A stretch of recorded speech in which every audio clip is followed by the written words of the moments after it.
All right, peace and greetings, YouTubers. So let's check in with how Black History Month has been going. So far, we have HBCUs receiving bomb threats. We have books from Black authors that have been banned from public school systems as well as public library systems, even to the point where there have been public book burnings and gatherings. All right. In several different states, there's litigation in response to the voter maps that had been drawn out. These maps have been so gerrymandered that they're being deemed unconstitutional, and we know who those maps are being gerrymandered against. It's no secret it's aimed towards Black voters. In addition to that, the NFL is still trash. Brian Flores has blew the lid off of the discriminatory hiring practices in regards to the coaching positions within the NFL. But don't worry, y'all. At least the halftime show is going to be lit. Don't forget to inspire change. And then that brings us to Amir Locke, where, again, this is a story coming out of Minneapolis. And yes, it is that Minneapolis, the same Minneapolis in which we talked about George Floyd and Daunte Wright, and the same Minneapolis that inspired a bunch of cities across the country to paint Black Lives Matter on the street. So, you know, it's kind of this thing where we'll do some very symbolic gestures, but we won't really go and change the actual policy, or even the policy we put out will still kind of have a bunch of loopholes in it so the same patterns can continue. But getting to my main point. And so in this instance, you have Amir Locke, who was shot and killed by the police. He's shot 3 times, 2 times in the chest, 1 time in the wrist. And with this case, you see a continuation of the same pattern that takes place in regards to policing in this country.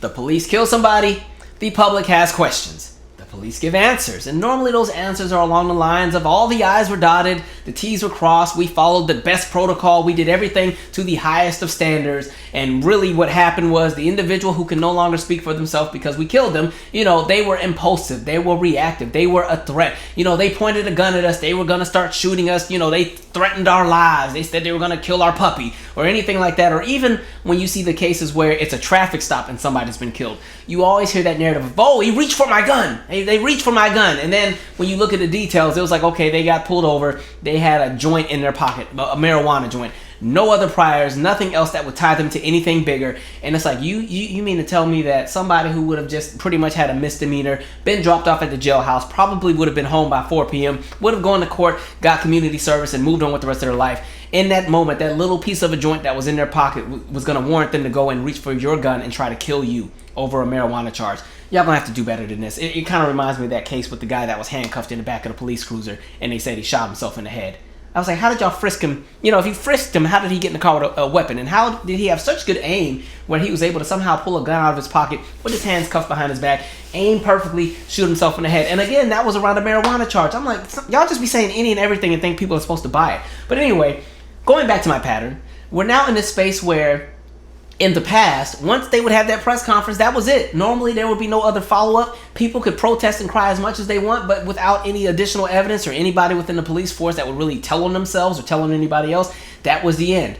Now we're in this era of body cam footage and cell phone footage, and a lot of times the footage never aligns with what was told to us. And so when we go into this Amir Locke case, what was told to us with this no-knock warrant was, you know, the police announced themselves. They had some intel about something in relation to a homicide, and this was coming from the St. Paul Police Department. This was like a collaborative effort. St. Paul, Minneapolis, we gonna get together by our powers combined, I am Captain Planet, you know. And so their narrative was, okay, you know, we announced ourselves, we went in, he stood up, he had a gun, he pointed it in our direction, we had to shoot because, you know, he could have shot one of us. That's what they told us. Then you see the footage.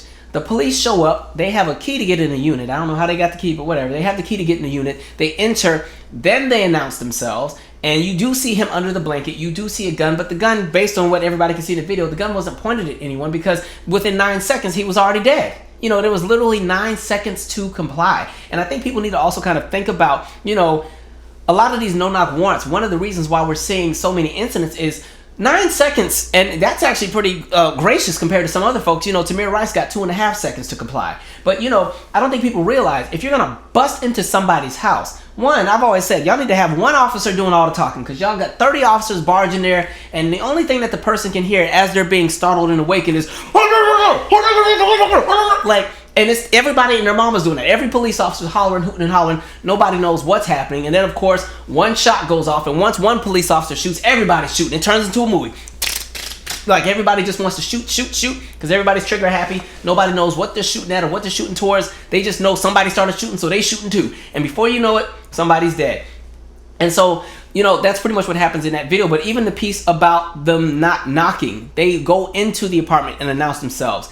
If that's the case, that goes against everything that was just passed in that $2.7 billion police reform bill that Minneapolis just put into place. And in that specific bill, there is a line item about no-knock warrants.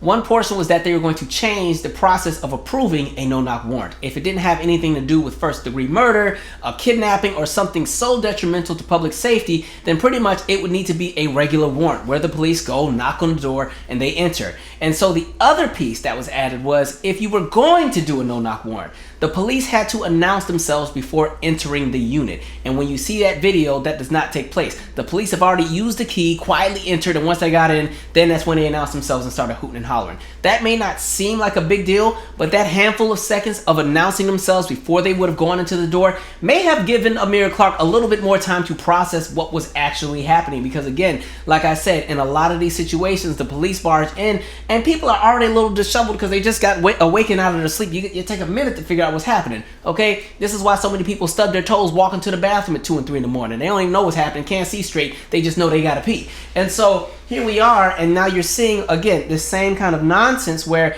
you know, they try to paint something to be true, and then again, the evidence and stuff kind of questions all of that. And what makes it even worse is Amir is not even the individual they were looking for. His name was not listed in anything. He was not a suspect in anything. Wrong intel, too impulsive, too quick, and now you've shot and killed somebody.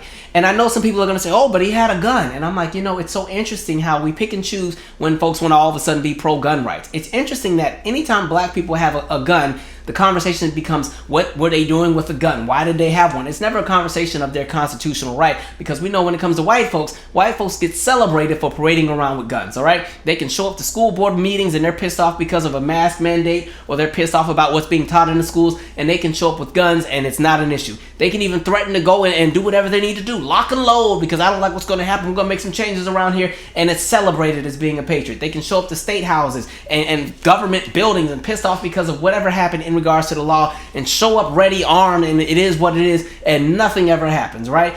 And so you constantly see, again, where white violence is almost celebrated. It kind of reminds me, and this is almost off topic, do y'all remember that episode of The Waltons? All right, don't judge. My mom used to watch it all the time when I was little. I just remember the episodes. But there was an episode where the parent was mad because the teacher was teaching about evolution, and so the parent went and burned down the school.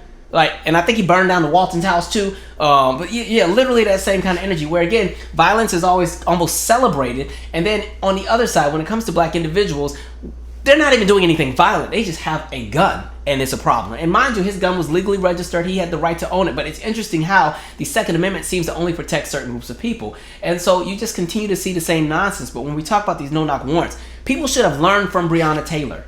You know what I mean? That should have been the lesson where, okay, there has to be a structural change in how we do this, because there's too many people who are being killed unjustifiably, all right? And what's crazy with Brianna Taylor, they try to do that same thing in regards to the pattern I talked about. They wanted Brianna Taylor to be Cleo from Set It Off so bad.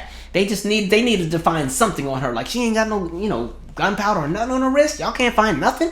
Well, okay, well, you know, she used to date this other person that's totally unrelated to all this, but, you know, just because of who she dated, it means she's a criminal. Like, it's the same kind of nonsense you often see. And so there's numbers in regards to, you know, the unsuccessful no-knock warrants. Like, with some research coming out of the NYPD from 2003, of the 450 no-knock warrants, 10% were at the wrong location. 10%. That might not sound like a lot, but, you know, you start adding them numbers in. 10% at the wrong location. Y'all bust in and go to the wrong house. You know what I mean? And so again, when we talk about the fact that in these moments, it's already chaotic. You got all these police. They're purposely going at 2, 3, 4, and 5 in the morning, because that's when they expect to, you know, really get the person when they're, you know, caught off guard and vulnerable. That's when it's most likely, oh, it's going to go down. And the other issue is, you know, there's been this narrative that's painted about a lot of the people that they go and barge in on. Like the narrative and the image that they want the public to assume is taking place is when the police barge in, it's going to be the drug criminals and the murderers all in the room having a party, playing spades, and there's Uzis and AR-15s on the tables, and there's some stripper in the back and everything. Somebody's being tied up and held hostage on the floor, you know, hog tied, and they got a limb and a half missing, and the cocaine's on the table, and the weed is here, and the pills, and all this packaging. And then they got some people that are undocumented over here wrapping up this stuff because they're getting paid under the table to wrap the, you know, all the drugs in the cartel. Like, they like to paint these images because that's what we've seen in movies for so many years. And so that's why even when you see the footage of these no-knock warrants, the way that they bust into these units, you would think that you were harboring a terrorist. You know what I mean? And so, again, and the funniest thing about it is back in the 70s, no-knock warrants were actually federally mandated as law, where any police department could do them. But what happened within a few years, they had to repeal it because so many of the no-knock warrants were so abusive and the police were abusing their powers. The government was like, all right, we changed our minds, but we'll leave it up to the states. And so you've seen a pattern of so many no-knock warrants that have not gone very well, where innocent people have been killed just for, and I can just use examples of people who were just sleeping on the couch or sleeping in their bed. There's Johnny Lorenzo Bolton out of Cobb County, Georgia, where, again, he's on his couch sleeping. The police barge in. He ends up shot 2 times, and he actually dies. You even have Ayanna Jones, where I've referenced her so many times on this channel, but I always reference her because I just think her example is just the pinnacle of the nonsense that we're dealing with, and it's a perfect highlight of the flaws within our policing system.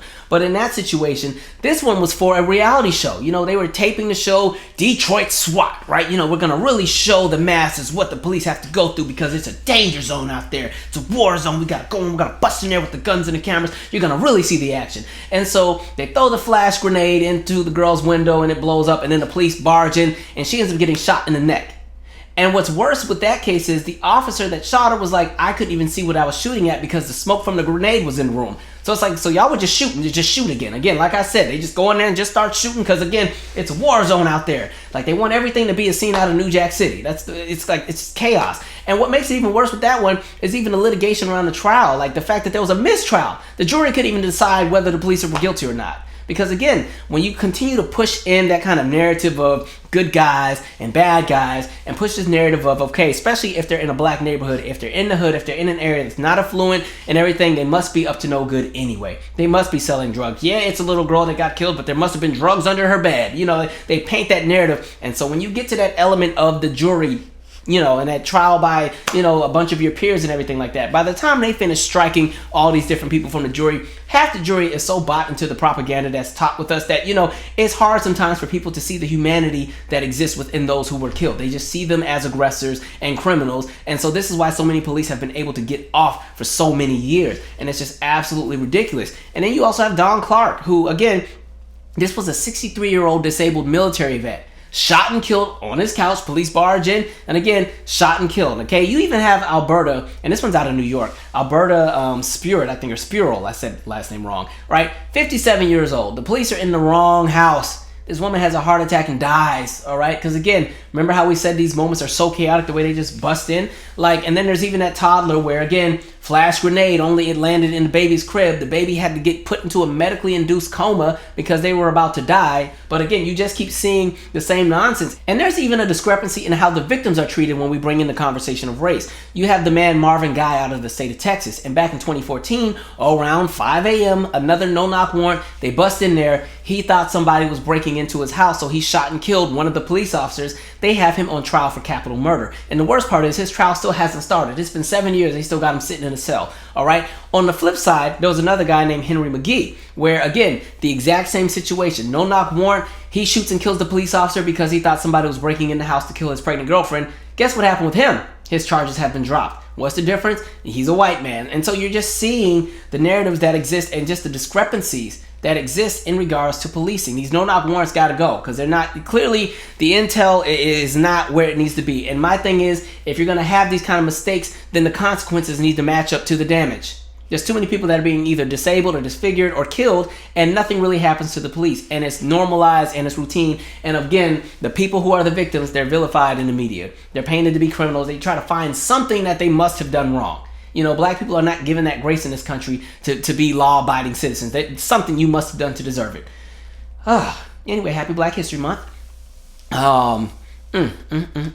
Absolute chaos. I did enjoy seeing the civil rights attorney go and kind of interrupt that police conference about what happened with Amir Locke, where she's like, no, this is some nonsense and this is a cover-up. Like, you're just seeing the same patterns. Like, not much has changed. Don't be fooled by the symbolism. I always say that. Yes, there are symbolic gestures that are nice, but, you know, we can't get to the symbolic celebrations until things are actually handled and taken care of. So don't be fooled by the symbolic gestures and the murals and, you know, I don't know, the taking the knee and everybody goes and does the Cupid shuffle afterwards. Absolutely not. Stop playing in our faces. Anyway, I'm out. Share your 2 cents. Subscribe.